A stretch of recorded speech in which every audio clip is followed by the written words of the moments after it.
les fils d'Israël, lorsqu'ils étaient en Égypte, qu'est-ce que Pharaon a fait? Pharaon a dit, chargeons-le de travail pour qu'ils oublient les paroles de ce prophète. Ils ont chargé les fils d'Israël de travail pour qu'ils oublient la parole de l'espérance de Moïse. Moïse qui est un type de Christ. Pharaon qui est une image du diable. On t'oppresse par rapport au travail. On t'oppresse par rapport à ta vie professionnelle. On t'oppresse par rapport à ta vie sociale. Pour que tu oublies l'espérance. Pour que tu oublies que Christ revienne. Amen.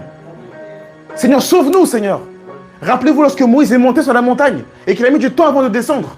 Ce Moïse qui est monté, nous ne savons ce qu'il est devenu. Faisons-nous un Dieu en fonte et appelons-le Yahweh. Donc aujourd'hui, comme le Seigneur tarde à descendre, on se fait d'autres dieux, d'autres divinités et on l'appelle Jésus, Yeshua, tout ce que vous voulez. On danse, on chante, mais c'est un Dieu sur notre propre cœur, avec notre propre doctrine, comme l'est écrit dans Ésaïe chapitre 7.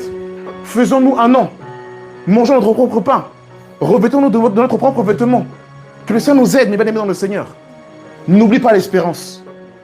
Garde ton casque bien sur la tête. Christ revient, mon frère, ma soeur. Ce n'est pas ta maison ici. Tu es étranger et voyageur sur la terre. Ta cité est dans le ciel, mon frère, ma soeur. N'oublie pas cela. Il est parti te préparer une place.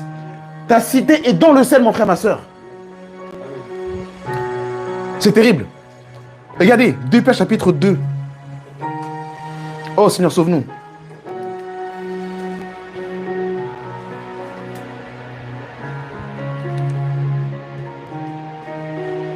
De Pierre chapitre 3, à partir du verset 7 à 14. Nous lisons 2 Pierre 3, versets 7 à 14. Tandis que, par la même parole, les cieux et la terre d'à présent sont gardés et réservés pour le feu, Waouh. pour le jour du jugement et de la ruine des hommes impies. Frère, c'est vrai, c'est vraiment écrit là. Ouais. Que la terre là dans laquelle en fait on vit là, où on nous dit qu'on est propriétaire. Tu es propriétaire. C'est ta terre. C'est ton héritage. Pierre nous révèle ici là que tout ça là, c'est réservé pour le feu. C'est terrible.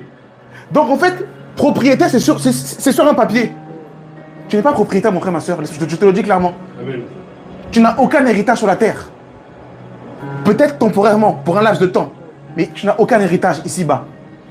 Il y a quelqu'un qui est parti te préparer une place. Amen. Amen. Je m'en vais vous préparer une place. Afin que là où j'y sois, vous aussi vous y soyez. Donc même si tu es locataire, mon frère, ma soeur, tu n'as pas raté ta vie. Amen. Même si tu vis dans un HLM, dans un studio, tu n'as pas raté ta vie. Parce que quelqu'un est parti te préparer une place. Le Messie, là où tu seras pour l'éternité avec lui. C'est terrible, donc c'est réservé pour le feu, mon frère, ma soeur. C'est réservé, c'est vrai.